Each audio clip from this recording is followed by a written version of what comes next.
बच्चों सभी good evening बच्चों सभी को आज की मैथ्स की कक्षा में स्वागत है। तो आज की कक्षा में जो हमारा चौथा चैप्टर है एक्सप्रेशंस यूजिंग लेटर नंबर्स, जिसको हमने लास्ट क्लास में प्रारंभ किया था, उसको हम लोग आज कंटिन्यू करेंगे।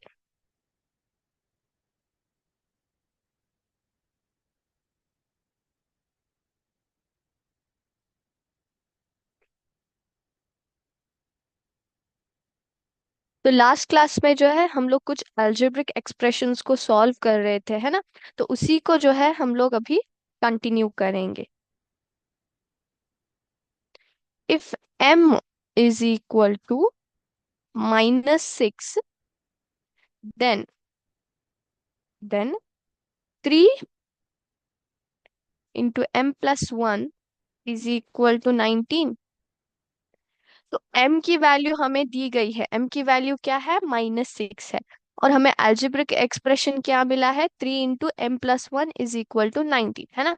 तो हमें क्या चेक करना है, जब हम लोग m की वैल्यू यहाँ पे सब्स्टिट्यूट करते हैं तो हमें आंसर में जो है 19 आता है क्या नहीं, वो हमें चेक करना है।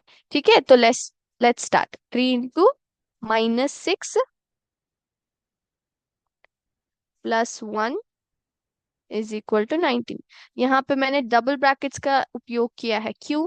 क्योंकि ये जो है नेगेटिव इंटीजर है, -6 है ना, नेगेटिव साइन है, इसलिए इसको मैंने एक ग्रुप में डाला है। ठीक है, नाउ -6 + 1 हो जाता है, ये -6 + 1 है ना, is equal to 19। Now minus into plus हमें क्या करना है, माइनस इंटू प्लस हमें माइनस करना है ना। माइनस, तो 6 - 1 विल बी 5, है ना, 5 आता है। नाउ हम लोग साइन कौन सा डालेंगे यहाँ पे, जो कि बिगर इंटीजर का होगा, है ना। 6 बड़ा इंटीजर है, उसका साइन क्या है, माइनस, तो यहाँ पे जो है मैंने माइनस डाल दिया, इज इक्वल टू 19। तो यहाँ पे बीच में हमने कुछ नहीं डाला, इसका मतलब क्या है, इसका मतलब है कि यहाँ पे मल्टीप्लिकेशन साइन है, करेक्ट। सो 3 5 = 15, यहाँ पे प्लस है, यहाँ पे माइनस है, तो plus into minus minus is equal to 19। नहीं, it is not equal to 19। 3 into m+1 is not equal to 90। ठीक है, इस तरह से हमें जो है वैल्यूज को चेक करने हैं। ठीक है ना।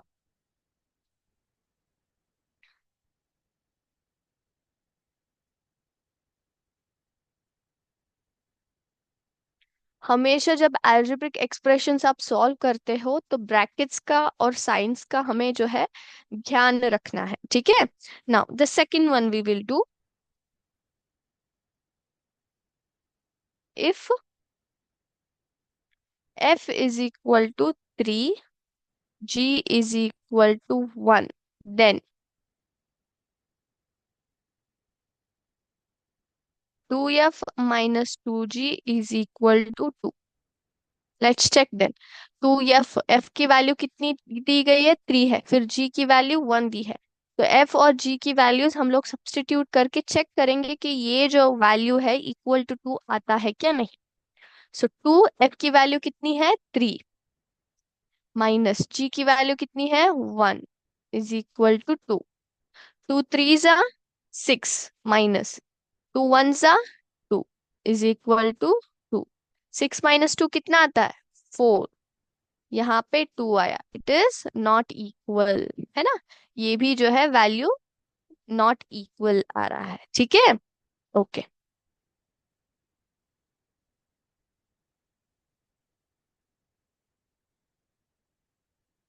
Next, if h is equal to 5, n is equal to 6, then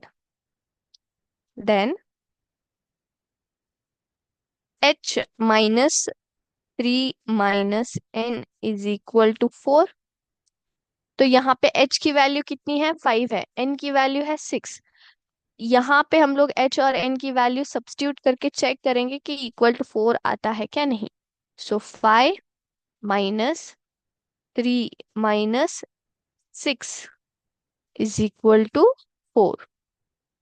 5 - 3 - 6 कितना आता है, 6 में से 3 निकालिए, कितना आएगा, 3 आता है। हम लोग साइन कौन सा डालेंगे, बिगर इंटीजर जो कि 6 का है, यहाँ पे माइनस इज इक्वल टू 4। ठीक है।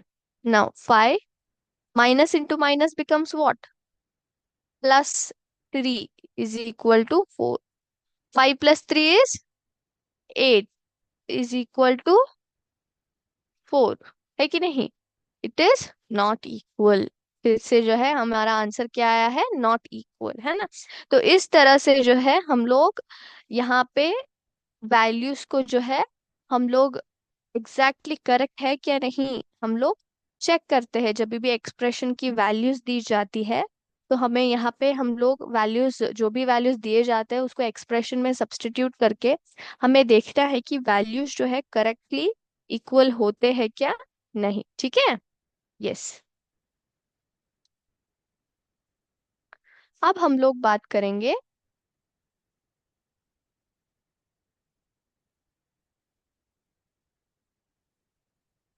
यस, अब हम लोग बात करेंगे लाइक और अनलाइक टर्म्स के बारे में। लाइक टर्म्स और अनलाइक टर्म्स। लाइक टर्म्स का मतलब क्या है, यहाँ पे कुछ मैं यहाँ पे जो है एग्जाम्पल्स लिखूंगी जिससे कि आपको पता चलेगा। ठीक है।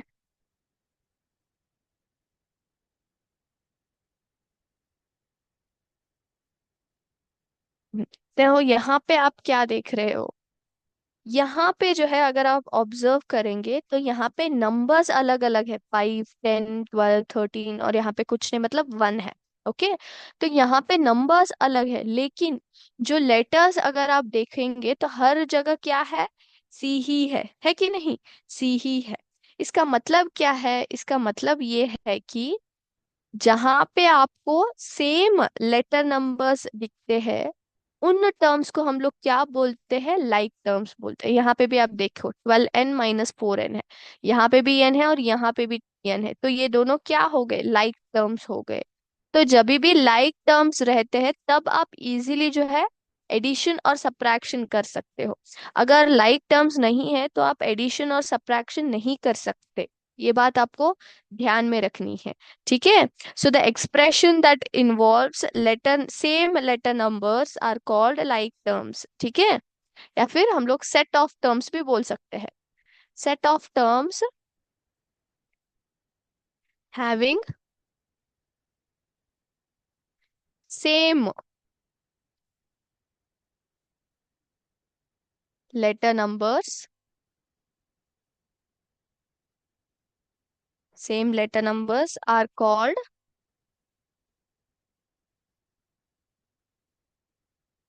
like terms। Is it clear?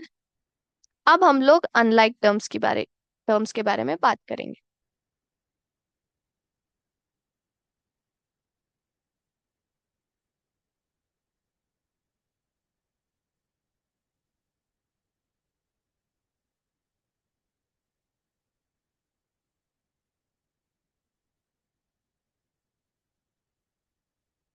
तो अगर आप यहाँ पे गौर फरमाएंगे या फिर ठीक से देखेंगे तो यहाँ पे जो है नंबर्स तो अलग है ही है, लेकिन उनके जो लेटर्स है, लेटर नंबर्स जो हम लोग बोलते हैं वो सभी क्या है, अलग अलग है। C, D, फिर A और B, यहाँ पे Y और Z। तो यहाँ पे जब सेट ऑफ टर्म्स अगर उनके लेटर नंबर्स डिफरेंट है, अलग है, तो उनको हम लोग क्या बोलते हैं, अनलाइक टर्म्स बोलते हैं। ठीक है। Set of terms, set of terms having different letter numbers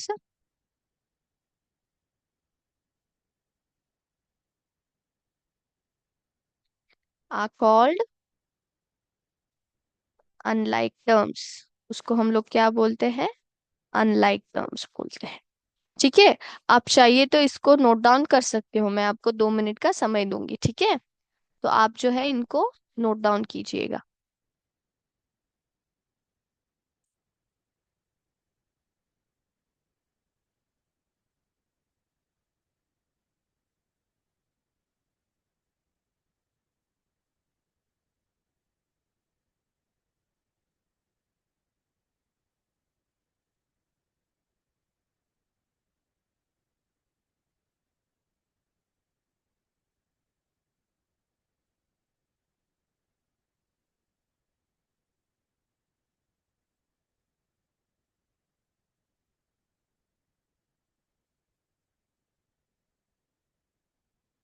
yes, सो सभी ने नोट डाउन कर लिया?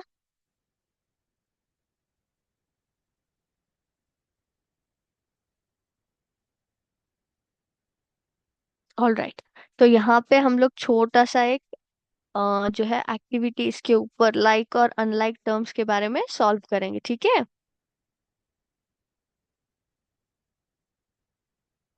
ये सभी को मेरा स्क्रीन दिखाई दे रहा है?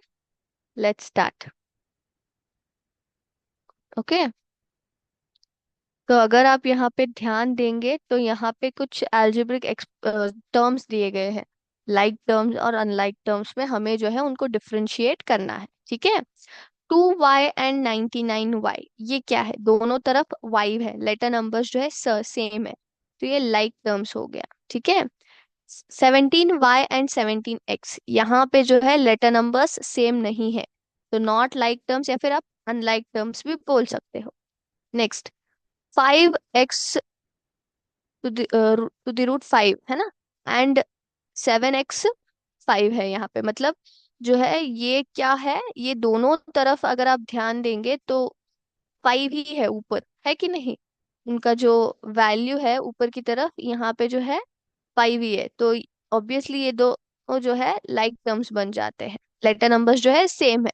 Next, 25x and 4x cube, ये क्या हो गया? यहाँ पे x है और यहाँ पे x क्यूब है, क्या ये लाइक टर्म्स है कि अनलाइक टर्म्स है, बताइए मुझे। x और x क्यूब जो है लाइक टर्म्स है या फिर अनलाइक टर्म्स? थोड़ा विचार कीजिए बच्चों।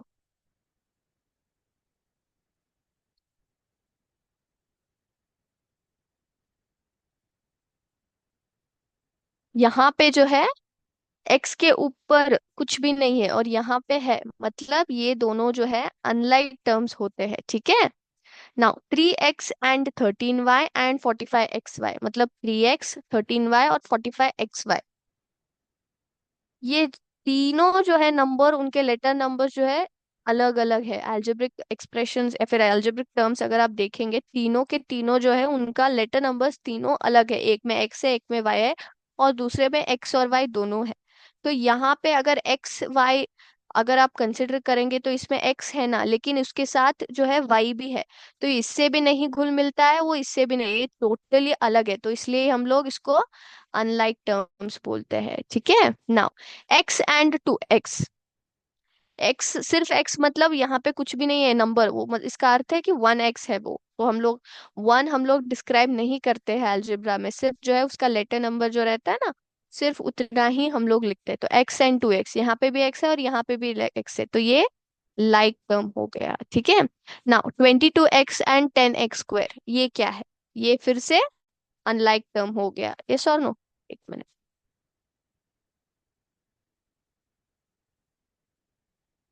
यस।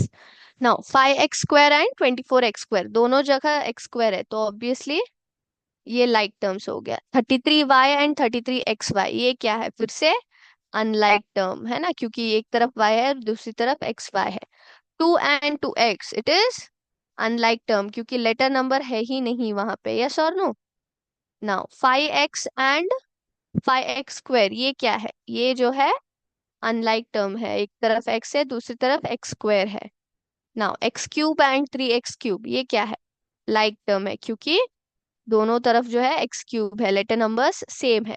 15 एंड 29, ये दोनों क्या है? न्यूमेरिकल नंबर्स हैं, यहाँ पे लेटर नंबर्स नहीं दिया गया है, तो इसको हम लोग लाइक टर्म्स में दे देंगे। 9xy and 4xy, again it is a like term, क्योंकि दोनों तरफ xy लेटर नंबर्स है, तो दोनों तरफ लेटर नंबर सेम है। तो चेक करें जो हमने दिया गया आंसर है वो ठीक है क्या नहीं, जस्ट हम लोग इनको एनालाइज करते हैं। यस, तो सभी जो है यहाँ पे हमने करेक्ट जो है जवाब दिया है, ठीक है?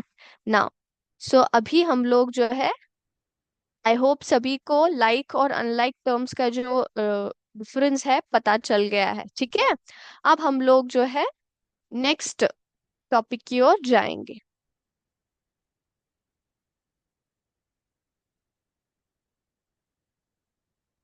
यस।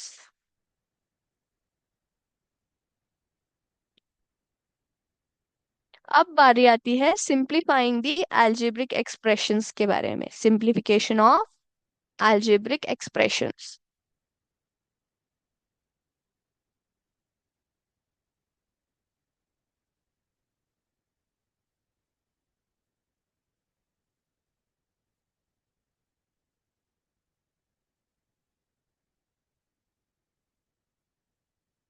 ठीक है, सिंप्लीफाइंग दी एल्जेब्रिक एक्सप्रेशन। तो जब भी आपको एल्जेब्रिक एक्सप्रेशन दिया जाता है उसको हम लोग सिंप्लीफाई कैसे करते हैं, वो हम लोग जो है यहाँ पे डिस्कस करेंगे। ठीक है, तो यहाँ पे एक मैं जो है टेबल डालूंगी जिससे कि आपको एक उससे रिलेटेड इंफॉर्मेशन को डिराइव करके हमें जो है एल्जेब्रिक एक्सप्रेशन बनाना है। So let's start.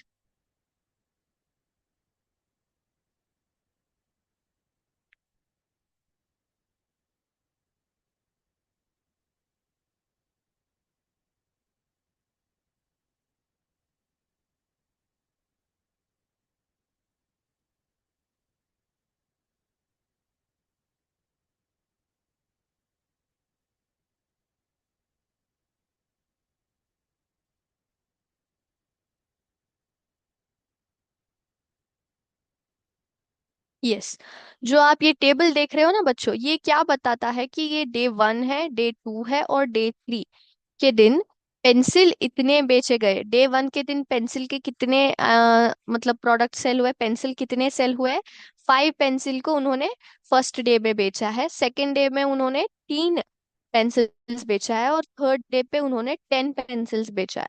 Similarly in case of eraser कितने बेचे हैं, first day 4 erasers, second day में 6 इरेजर्स और थर्ड डे में एक ही इरेजर उन्होंने बेचा है। तो ये एक शॉपकीपर है जो कि टेबल देता है हमें उनका 3 दिन का पेंसिल और इरेजर के सेल्स के बारे में। हमें क्या ढूंढना है, हमें ढूंढना है कि टोटल अमाउंट कितना अर्न किया है तीनों दिन का सेल्स दोनों प्रोडक्ट्स का मिला के। शॉप की कीपर जो है टोटल सेल्स उसके कितने हुए, मतलब टोटल अमाउंट जो है कितना शॉपकीपर ने कमाया है, वहां पे हमें ढूंढना है। लेकिन हमें क्या नहीं पता है, हमें जो है price of the pencil and price of the eraser we don't know. Price उन्होंने पी लिया है और इरेजर का प्राइस जो है डी लिया है, हमें सिर्फ क्वांटिटीज कितने बेचे गए वो हमें पता है, लेकिन पर पेंसिल का प्राइस कितना है और पर इरेजर का प्राइस कितना है हमें नहीं पता है। तो हमें जो है यहाँ पे एक एल्जेब्रिक एक्सप्रेशन फॉर्म करना है। टोटल अमाउंट कितना हुआ है सेल्स ऑफ पेंसिल और इरेजर से, कितना टोटल जो है अमाउंट शॉपकीपर ने कमाया है, उसका एक हमें एक्सप्रेशन बनाना है। ठीक है, सो लेट्स स्टार्ट। सबसे पहले हम लोग पेंसिल का लेंगे, दोनों अलग अलग करके फिर हम लोग उसको जोड़ेंगे। ठीक है, पेंसिल का जो है कितना हुआ है सेल्स, 5 है, 3 है और 10 है। हमें प्राइस नहीं पता है कि नहीं। तो 5 पेंसिल्स मतलब एक पेंसिल का प्राइस कितना हो सकता है हमें नहीं पता, इसलिए उन्होंने क्या लिया है, पी लिया है। तो एक पेंसिल का प्राइस जो है पी हो सकता है, तो 5 का कितना हो सकता है, हमें क्या करना होगा, हमें जो है 5 इंटू पी करना होगा। तो आप प्राइस को जो है 5 से मल्टीप्लाई कर देंगे तो हमें क्या मिल जाएगा, हमें जो है टोटली कितना कितना जो है अमाउंट कलेक्शन हुआ है 5 पेंसिल से वो हमें मिल जाएगा, है कि नहीं। तो 5 पी प्लस यहाँ पे कितना है, 3 पी प्लस 10 पी। तो इन तीनों को अगर आप ऐड करेंगे तो कितना आएगा, 5 + 3 + 10 कितना आता है, it is how much will it be, it will be, add कीजिए 5 + 3 + 10।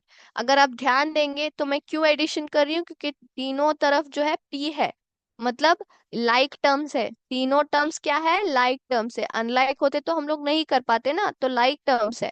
तो 5 + 3 + 10 is how much, it is 18, है ना, 18 पी। तो टोटल पेंसिल कितने बेचे गए, 18 पेंसिल्स को बेचा गया है। तो प्राइस हमें नहीं पता है, तो जब प्राइस की वैल्यू हमें पता चल जाएंगी तो 18 into how much might be the value of the pencil, अगर हम लोग उसको डाल लेंगे तो हमें क्या मिल जाता है, total amount collected from the sale of pencil हमें मिल जाती है। सिमिलरली इरेजर का करेंगे अभी। इरेजर की प्राइस क्या है, डी है। तो 4D plus 6D plus D, 1D है तो सिर्फ सिर्फ डी लिखेंगे। तो अगर आप यहाँ पे भी देखेंगे तो ये सभी क्या है, लाइक टर्म्स है ना। सो 4 + 6 + 1 कितना हुआ, इट इज 11D। तो इरेजर का सेल से अमाउंट कितना हुआ है, 11D हुआ है। So therefore total amount collected कितना होता है, या फिर टोटल सेल्स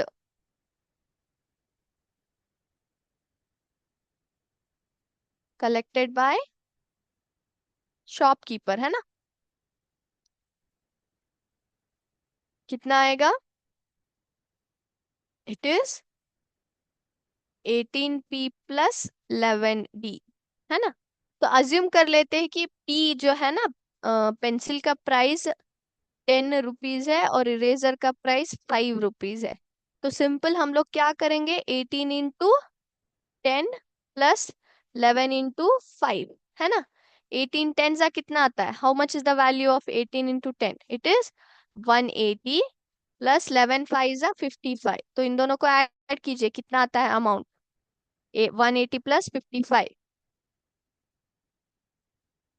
5, 8 + 5 is 13, 1 + 1 is 235। तो टोटल अमाउंट कितना कलेक्शन हुआ है, 235 rupees is the amount collected. ये हमने अज्यूम किया है कि 10 या फिर 5 रुपीज हो सकता है, लेकिन प्राइस जो है it depends upon the shopkeeper, है ना।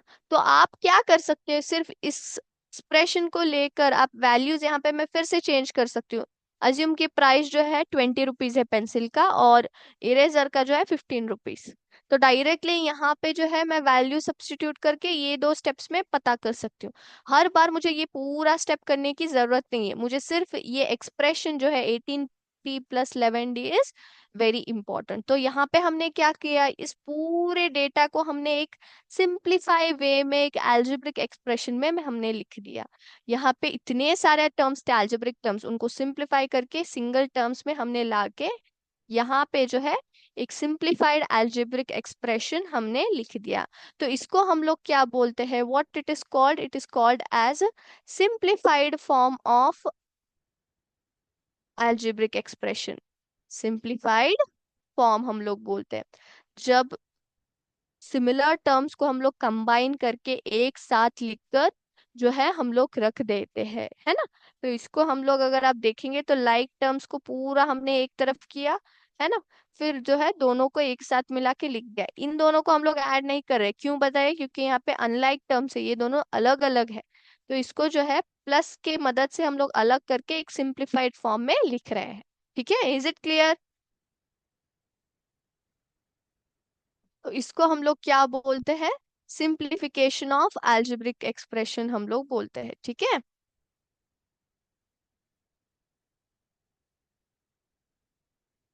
ना। और एक हम लोग जो है इसके ऊपर और एक जो है हम लोग सॉल्व करेंगे, ठीक है ना। A shop rents out chairs and tables. तो एक शॉप है, एक दुकान है, वो क्या देते हैं, चेयर्स और टेबल्स जो है रेंट पे देते हैं, ठीक है। तो हर एक चेयर का मतलब हर एक पीस जो होता है ना चेयर का और टेबल का, उसका प्राइस लगाते हैं, ठीक है। और साथ ही साथ जब वो रिटर्न दे देते हैं, यूज होने के बाद जब रिटर्न देते हैं, तो कुछ अमाउंट जो है उनको कस्टमर को वापस दिया जाता है, क्योंकि वो लोग जो है भाड़े पे ले रहे हैं, तो इसलिए, ठीक है ना। यहाँ पे मैं लिखती हूँ चार्जेस कितने लगाते हैं वो, ठीक है। चेयर का जो है ₹40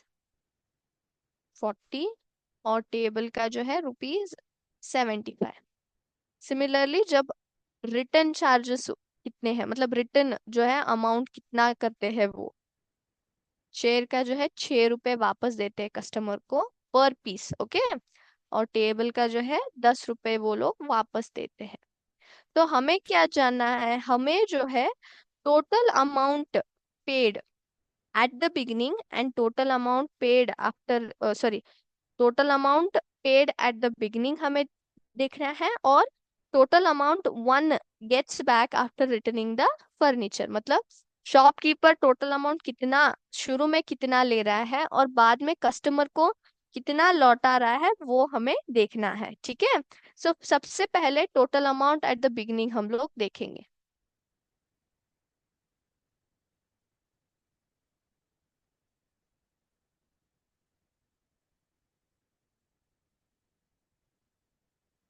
ना, हमें क्या नहीं पता है यहाँ पे, हमें जो है कितने नंबर ऑफ चेयर्स और कितने नंबर ऑफ टेबल्स लिए गए हैं शॉप से वो हमें नहीं पता है, सिर्फ हमें कॉस्ट पता है, लेकिन क्वांटिटी हमें नहीं पता है।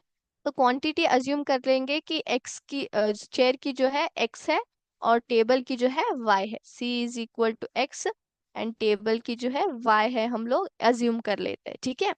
तो चेयर की कितनी है वैल्यू, 40x, है कि नहीं। टोटल अमाउंट जब शॉपकीपर लेता है तो 40 रुपए एक पीस है, तो कितने पीसेस है वो हमें नहीं पता है, तो 40 रुपए इंटू नंबर ऑफ पीसेस हम लोग कर लेते हैं। तो number of pieces of chair हमने क्या लिया है, एक्स लिया है ना।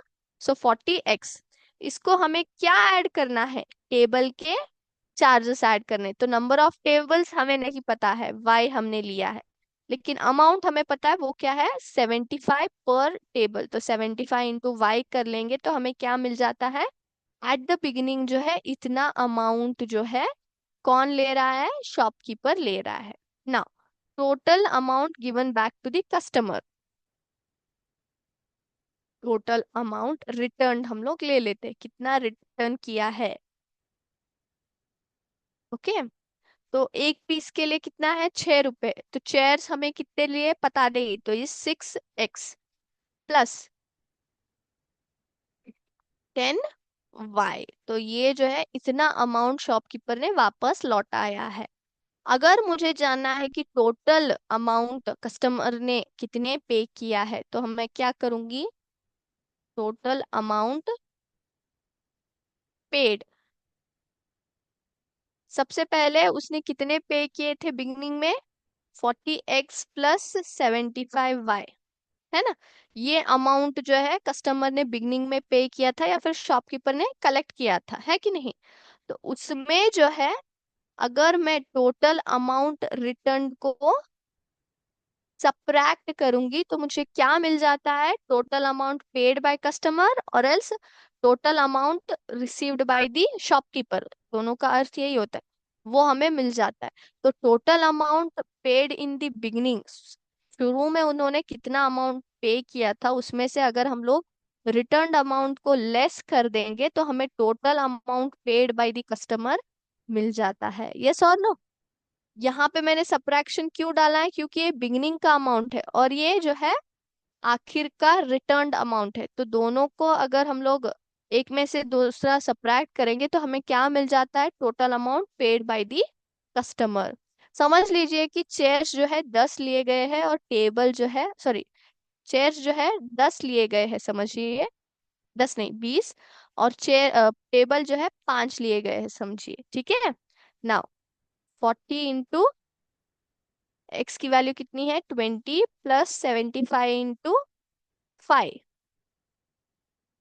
Minus 6 into 20 plus 10 into 5, yes. तो यहाँ पे हमें सॉल्व करना है, ओके। 40 इंटू 20 कितना आता है, 800, है ना, प्लस 75 इंटू 5, फटाफट से बोलिए कितना आएगा, 75 into 5, it is 375, yes, minus 6 into 20, 120, plus 10 5 50। So 800 plus 375 कितना आता है, 800 plus 375 how much it is, बताइए। 1175 रुपीज जो है उन्होंने स्टार्टिंग में पे किया है, 1175 लेस रिटर्न अमाउंट कितना है, इट इज 120 प्लस 50 कीजिए, इट इज 170। तो अमाउंट कितना आता है लास्ट में, तो रिटर्न अमाउंट कितना है, 170 रुपीज। तो शॉपकीपर या फिर कस्टमर ने कितना, शॉपकीपर को कितना मिला है या फिर कस्टमर ने शॉपकीपर को कितना पे किया है, इट इज 1005 रुपीज, 1005 रुपीज। तो ये जो है एक्स और वाई मतलब नंबर ऑफ चेयर्स और नंबर ऑफ टेबल्स की वैल्यू, नंबर जो है हमेशा बदल सकती है, लेकिन ये जो हमारा इक्वेशन है ना ये कंसिस्टेंट रहेगा, क्योंकि अमाउंट जो है सेम ही रहेंगे, वो चेंज नहीं होते, सिर्फ क्वांटिटी बदलती है। तो जब भी क्वांटिटी बदलेगी तो हम लोग एक्स और वाई की वैल्यू चेंज करके हम लोग सिंप्लीफाई कर लेंगे, है ना। तो ये जो है एक्सप्रेशन, ये क्या है, सिंप्लीफाइड फॉर्म है अलजेब्रिक एक्सप्रेशन। ठीक है, तो इस तरह से हम लोग अलजेब्रिक एक्सप्रेशन को सिंप्लीफाइड फॉर्म में लिख सकते हैं। Is it clear to everybody, सभी को समझ में आया? ओके। तो अभी आज का क्लास हम लोग यहीं पे स्टॉप करेंगे बच्चों। नेक्स्ट क्लास में जो है हम लोग इस टॉपिक को कंटिन्यू करेंगे। थैंक यू बच्चों, जय हिंद, जय विद्या शक्ति।